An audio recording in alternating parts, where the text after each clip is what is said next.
Hello, everybody. Come on in.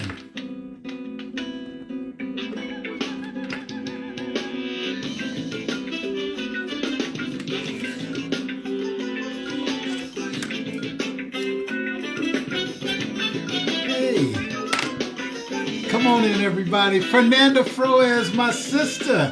Fernanda Froes Pruitt. Much love and much respect, my sister. Can't wait for your episode. Cannot wait for your episode. Marco, thank you, Marco. Muito obrigado, Marco, por seu tempo hoje. Muito obrigado, amigo. Muito obrigado. Yeah.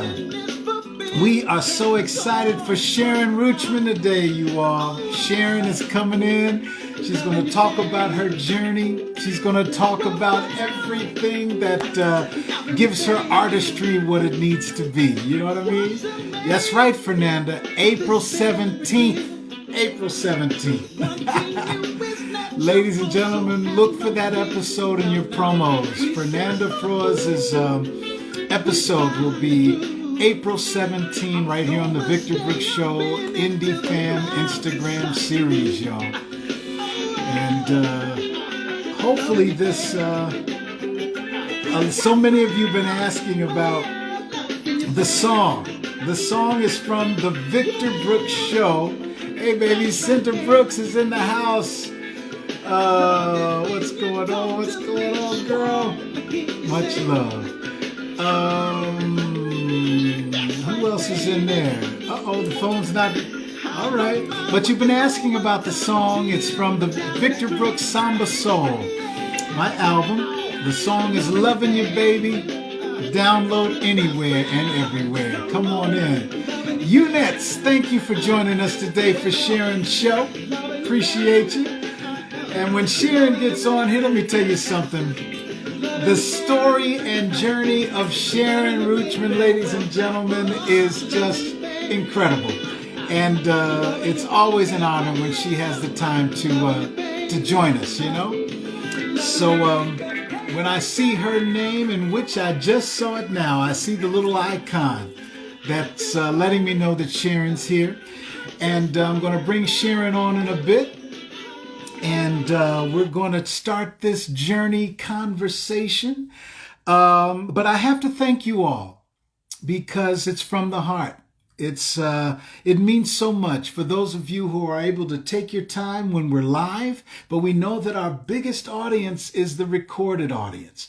Those of you all who are able to watch the show from the feed or IGTV channel of the Victor Brooks Show, Instagram Indie Fam series, and you're able to watch it. The bigger audience is for those of you who watch the recorded episodes. We're also we thank you. We thank you so much, and continue to share these episodes with those that you believe may, feel the same joy that you feel the same positivity through artistry that you feel. And that artists that you are introduced to, you can share this with other artists. And other people, period, who you believe would enjoy it as well. We're also looking at the development of bringing these Instagram shows to the Victor Brooks Show YouTube channel. Now there we have the YouTube channel, the Victor Brooks Show YouTube channel. Please go subscribe and go to your favorite episodes, where from the Facebook Live show, the Victor Brooks Show Facebook Live, that we started right when the pandemic hit. Who did we just get? Ana Gumeres, muito obrigada, Ana. Muito obrigada por seu tempo hoje. Muito respeito para sua arte também. Muito respeito. Muitos parabéns para você. Parabéns. Brazil is showing up in here. Brand Fearless, how are you? Hi, back at you, Brand Fearless. Jimena Larien. Hey, Jimena, thank you for joining and meeting Sharon today. Oh, Sharon brings me joy. She brings me joy. Just a beautiful spirit and a beautiful person. But go check out, if you have Facebook as well, the Victor Brooks Show Facebook Live. Go to that page and go ahead and like and follow that page also. We're coming back. We're coming back April 1st. Well, the first Sunday in April and the last Sunday in April, we'll be doing the Victor Brooks Show Facebook Live again. As of right now, we have over 60 episodes at this time on the YouTube channel. Some artists that you've grown up with, they're the soundtrack of our lives. And I'm pretty sure you'll enjoy hearing their story, their journey, their development of an artist as an artist.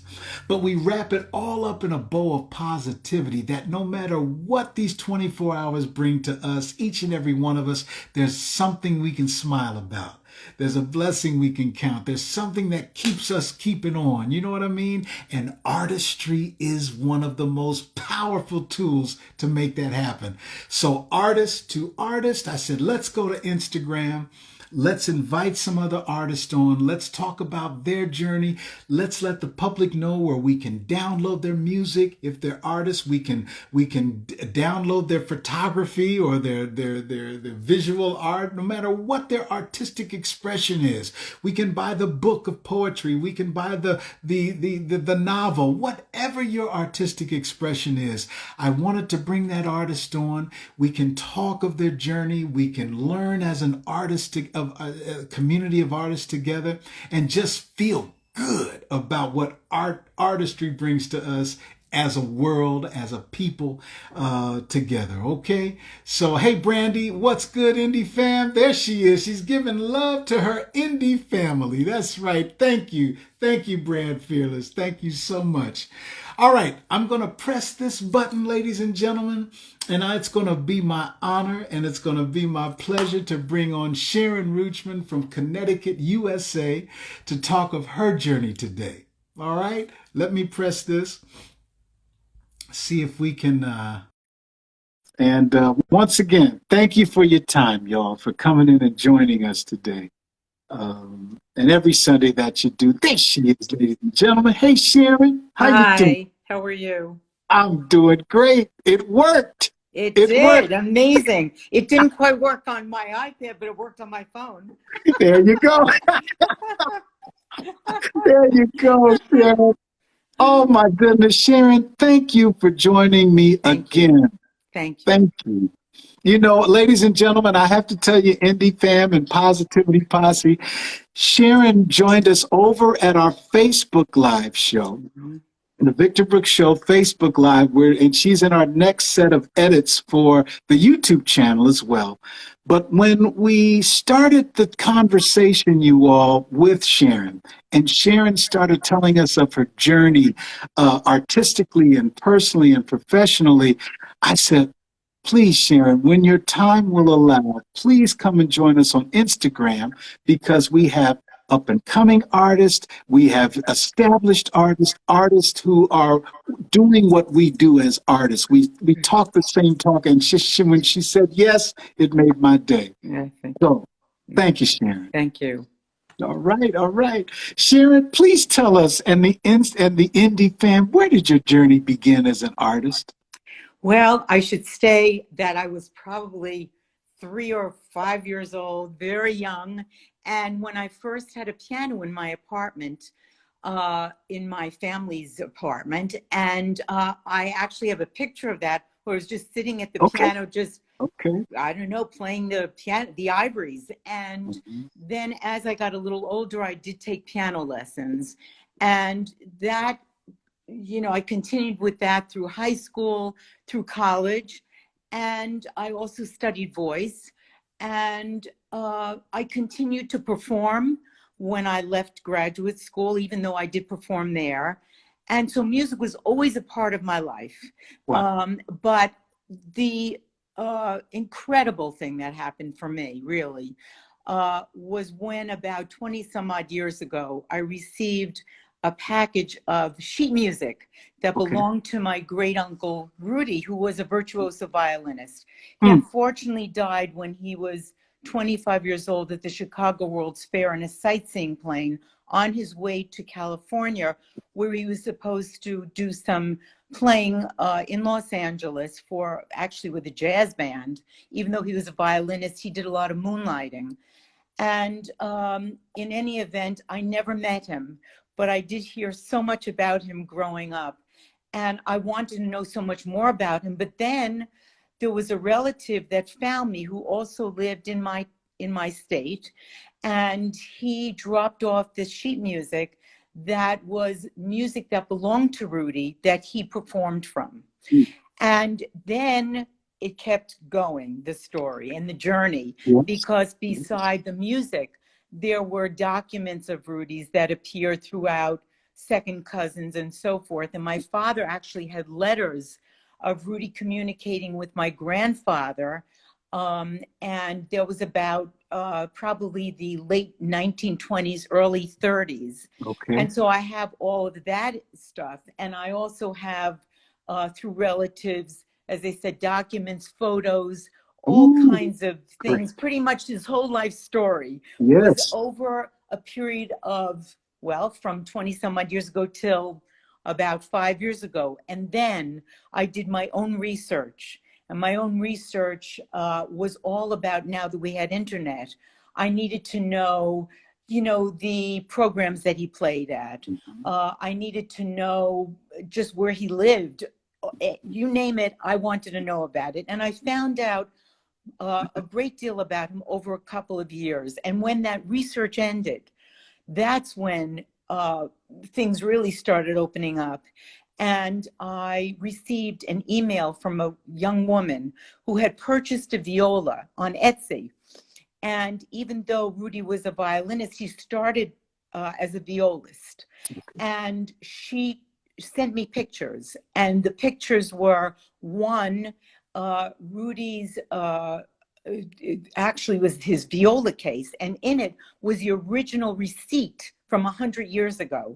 Wow. And it was amazing. And it was from 1923. Okay. And then besides that, she also sent me a picture of a chin rest, which had Rudy's name etched in it. Look at that. And it was really the most extraordinary thing. I actually just had a moment there where I was in disbelief, but I had these chills up and down my body. And I said, I need to purchase this viola, which I did. And then subsequently started to play the viola, and I'm still playing now. But what this did, what this journey did, and what this, all of these things that came to me of Rudy's, was not only did I feel this deep connection to him, but I felt in a way that there was a purpose behind this. And the purpose was that I needed to do something beyond what I was doing. I needed to go back to this love that I had for writing that I really didn't engage with for a long, long time. And I felt that there was a message here, that I had to really engage with my music in a way that I never had before. This was an opportunity for me to open up and to just, you know, do something that I hadn't done before. And I felt that anything was possible. And that's what that message was for me. And so I started to write things that I never thought was possible. And I started to delve into not only classical music was my background, but I started to delve into blues and jazz and Latin and things that I always had been surrounded by growing up, but never really experienced writing. And this whole world opened up to me. And then what happened is, as I started to writing during COVID, I realized that this was music that I needed to form an ensemble. And I needed to write for this ensemble and experience that, you know, to have a group that would play my music. And that's kind of where things have gone. And now I'm actually engaged. I actually have some dates already, performance dates, where I'm going to start playing with we've been waiting a while, but playing with my group.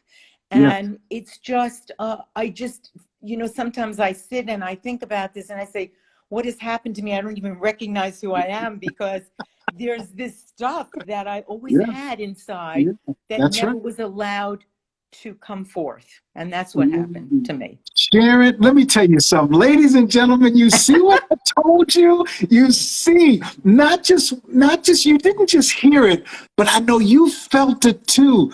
This is artist to artist. This is what I'm talking about. This format is what we need. Sharon, what you've just given us was a heartfelt um, a description of your journey, of your Right, beginning of your journey right.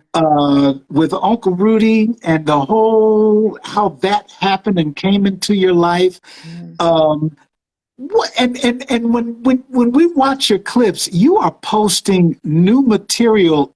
I mean, like back to I back. can't keep up with it. I mean, Except, why do you think that is happening?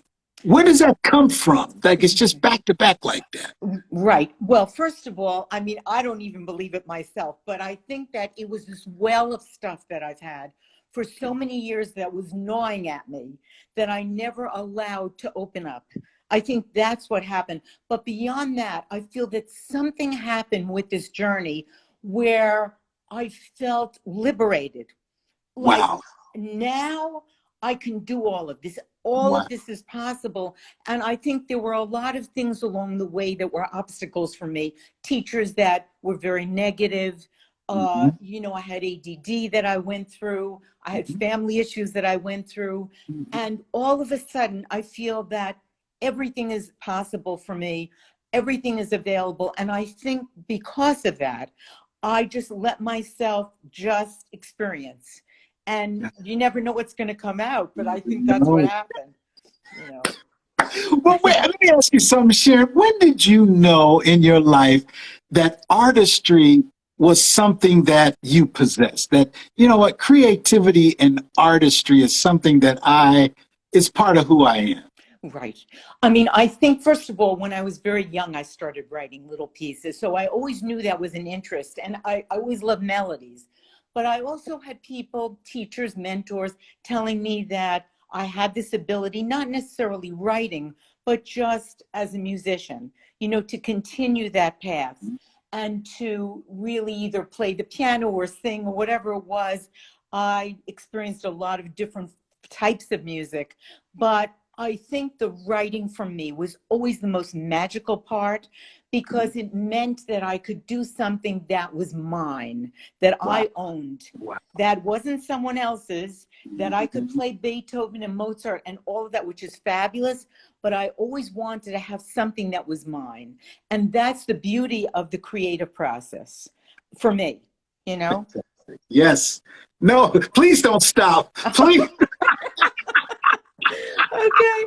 But I mean, That's it. That's the essence of it all. Something that is yours, right. something that as artists we can hold on to and say, well, this is what I would like to say. Right, right. It's very powerful. But I think what I've learned along the way, besides writing, has been the discipline of it. So I was never disciplined. I never sat more than 20 minutes at a time and Okay. practiced. But Okay. with all of this, it's been a determination. It's been sitting down, can't wait to get up in the morning and Yes. sit at my keyboard and write, even if it doesn't come. It's Yes. this drive, this joy that I have from doing it that makes me want to continue and to really just engage with it every day. And because from that, you just see these things happening and materializing, and you say, even if it's just for me, the joy of that and the fulfillment that you get from, just sitting and seeing that some beauty comes from it. Mhm. Whatever it is, it takes doing, it takes you being determined every day to do this stuff, like doing anything. Yeah. It's part of the process. But when you do that, then you know that not only do you have a purpose, but something is going to just evolve and something's going to materialize. And little did I know that 2 years ago when I started this, I was going to write, 100 some odd pieces, and not only for my ensemble, but I was writing viola duets, and I haven't stopped for a second. I just can't stop this going. There you go. It's just, There you I feel go. like I'm addicted. That's the word. I'm addicted. I am. I'm totally addicted to it. I said, now I understand what addiction is. It's addiction of writing. Yes. Yes, I'm creating. You never know what's going, like you just said, you never know what's going to happen once you get in, open that create. Is there some, I know with myself, as I mentioned on the Facebook show, there was a period of time where creativity was nothing that I wanted to do. I closed my doors, I did whatever, because of life. But then once it started again, Right. I realized that it really never left me. I left it. That's it. That's it. That's exactly it. So the creativity is there. And you know, if you're a creative person and you just have this, it gnaws at you, because if you don't engage with it, you feel this incredible emptiness inside, which I felt for many, many years. And it's hard to escape. You just can't escape that. It just keeps reminding you that it's there and you have to do something about it. So I put up with that for a long time. But the thing is that when you have that and you don't engage with it, you feel this tremendous void inside and emptiness. And that's why you always have to, have it part of you every day, because it's a necessity. It really is. It's like having food. I mean, you have to have it. Yes, that's right. That's right. That's right. Let me ask you this. As a different artist have different ways of explaining it or what have you. I know a couple of the guests that I have, but is there one mission for an artist that we all have, or are there individual missions? Like what is Sharon's mission of artistry? Okay, well, my mission now, I mean, besides working and practicing at my piano, all the pieces that I've been writing so that I'm good at performance, because I didn't do that before. I was very lazy. But for me, it's all about writing and being the best I can and always finding new ways to use what I have and to write different things and just expand on what I know. And I think that's for all of us. That's the important thing, to just push yourself all the time. Yes. Push yourself to find the places where you weren't before, but now you're finding new ones. And I think that's the, that's the excitement of it, to just always discovering. It's a discovery. Because, there's always something more to learn, and you learn from you by doing, because by doing, there's always something new that appears, Yes. Yes. You learn by doing. Yeah. You learn by doing. Yeah. You do. That's it. Sharon, is there anything that you can give us today? Any kind of a impromptu that you can, please. Sure. I mean, I would say to anyone, first of all, who has an interest in music or anything else, but say they're interested in music, first, you have to want something. You have to really love something. And then you have to work at it. And by that means that you just sit down every day and this is who you are. This is part of your life, your daily life, because you don't know when that's going to all open up for you, when the opportunities are going to appear. But if you work at something, you actually help those opportunities to come your way. That's right. And the thing is that we never know when that's going to happen, because here I am, much older. I would have loved to have this happen many, many years ago, although I had some extraordinary music experiences. But the writing I would have loved to have early. But then I say to myself, maybe that's okay, because I really wasn't ready. I wasn't ready to do what I'm doing now. I wasn't ready to sit still and to work every day, work hard at it, and to also compile all that stuff that was in me for all those years and put it all together. So I think that we're all ready at different times, but I think the important thing is to not only love what you're doing, but work at it. And then the rest comes, the rest comes, and not give up, but just to, because I'm a very impatient person. I want it all yesterday, but, and Kim reminds me of, from Brand Fearless, reminds me that Sharon, slow down, but I don't like to be slowing down. But I think that we have to remind ourselves that if we love what we're doing, then it's all worth it. And really, that's the bottom line for me. That's the bottom line. That's it. Sharon, can you play something for us? Oh, I wasn't prepared to, but what would you like? What would you like me to play? Hold on a second, though. You know what? Wow. Okay. So no. Don't worry. I don't want to impose. No, you're not. It's just that I wasn't. What kind of music would you like at this point? See that, ladies and gentlemen? See, that's what I'm talking about. Sharon said, well, as a matter of fact, what type would you like? It's not about what I can play. What do you want to hear? I have a little something here. So okay. I can play this. I don't even know what we call the style. This is the other thing. I'm not really sure, but this is called, I'm going to turn up my little keyboard now. Okay. And let's see how far I can go with it, because I don't really have this set up. But it's called Moonlit Alley. And yeah, right. That's what I'm saying. And you'll tell me what the style is, because I'm not sure what we call. So, we call all of this genre bending or no genre. Got you. So I'll play a little bit. I'll play a little bit of it, or end in a phrase, because I don't have the whole thing laid out here. But here it is. So let's see. Let me turn this up. So.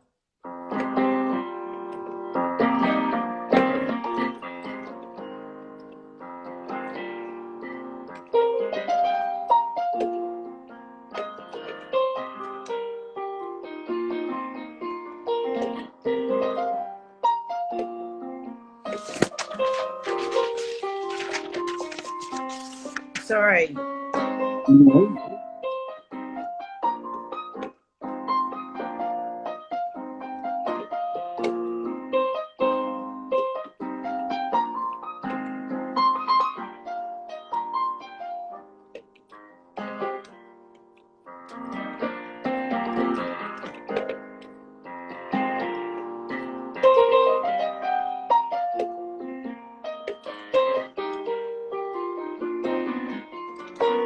Sorry. It's very difficult to on the keyboard.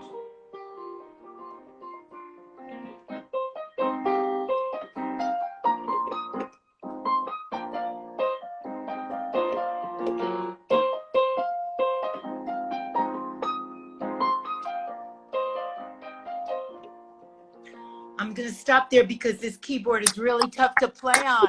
I need a real piano. Oh, Sharon, fantastic. Thank you. Thank you so much. Sorry. Last minute, but okay. Please, let me tell you something. When you look back on this and you see these thumbs going up, these hearts going through, that's what it's about. The sharing of our artistry and your journey and everything that you've told us about. And then when you play live, after hearing everything that you've just given us verbally, we can see why we feel like we feel when you start playing. Oh, look at this. I mean, well, next time it'll be on a real piano. Oh my goodness. No, that was fantastic. Thank you so much, Sharon. Thank you. Please tell me about Sonora. Yes, so this is a great group, and it just came about, I think, because I was recording so much. I had so much music that I couldn't stop recording all of it. And as time went on, I realized that, I started collecting, in a way, musicians. And, they would come to the studio and said, to the flutist, okay, how would you like to be part of a group? And then the saxophonist came in to play a saxophone piece. I said, would you like to be part of the group? Yeah. And before I knew it, I had 7 members, including me. Wow. And, so we had a saxophonist, percussionist, and the studio guy knows some of the musicians, so he recommended them. but they all come from different backgrounds, amazing musicians, and some of them play in the orchestra, some of them more classically trained. But anyway, and then we have a bass player who hopped on later on, and then we have a flutist, and we have a violist and a cellist. So now my challenge was to write all stuff for all of these instruments, but different combinations, saxophone and strings. And then I was doing flute and saxophone, and I was combining all kinds of different instrumentation. I figured one day I'm not going to have 7 people playing. Maybe I'll have 3, or maybe I'll have 5, or maybe. So I wrote every combination possible. And this way I could have every kind of program that I wanted. And then I started doing just piano pieces. And then by the way, not only all of this, I'm doing a lot of tango music too. It's just across the board. It's just, I don't even know, rock, tango, you name it, I got it. So anyway, that's what it is. When you say Sharon, I'm leaving the gate open and I ain't even thinking about building a ceiling. It's just here. Well, it's just coming. And honestly, they've been my inspiration. The instrumentalists have been my inspiration, because I'm trying to create different combinations of things that we call no genre. And it's my classical background with everything else. And, it's hard to explain how it's coming, but it's just that as I said, I think it's all of the background stuff over the years, being exposed to jazz and being exposed to Latin and being and taking tango lessons and all of that just somehow sits there and just comes out when you're ready to go. There you go. But there's something there, that's buried there. You know what I like that you just said? Okay, all of our lives, or most of our lives, we've heard blues, okay, then there's pop, then there's rock, then there's classical, there's reggae, but now we can add non-genre or no genre? Yeah, it's no genre. We call it, Kim calls it sometimes genre bending. So it's basically no genre, but it's your thing. And I actually have always opposed categories and genres, because I feel that music is music. It doesn't matter what it's called, and it's your take on it. It's whatever that is. And it could be from a combination of those experiences that you've had that you blend together, fuse together, and that becomes your style of music. And it's going to take a while. I think people are more open about it now, but I think it's going to take a while, and it's starting to happen that people are open, because I see what's happened to me on Spotify, that, they call it jazz, but it's not really jazz. But at the same time, people are responding to it. And I think that that's what music should be. It should be everything. It shouldn't be a thing or a name. It should be whatever talks to somebody. That's right. That's right. That's it. I'm always, you know what? If you start with that branding, if you start t-shirts, caps, I'm all in. Please, because this is the first I've heard of that name, but the belief has always been something that has been a passion for me. Right. The same, and I know for so many other artists, so it hits a nerve, a positive nerve, that, exactly. This is what we've been feeling. Music is music. This feeds my soul. It may be a chord change that's indicative of another thing, or this particular style started this, but in the right music, or not right, but in a particular musician's effort or musician's performance or writing, it's what it is. Like you just said. It just is what it is. Yes, and it doesn't matter what it's called. If you respond to it, if something talks to you, then so be it. But that's the beauty of it. And it doesn't have to be, like I said, set in stone, what it's called, what genre. And it's always been an issue for me, because I just write what I write, and it's, and it should be a creative process, and something that, is yours, something that it's an emotional thing. It's all of those things come together.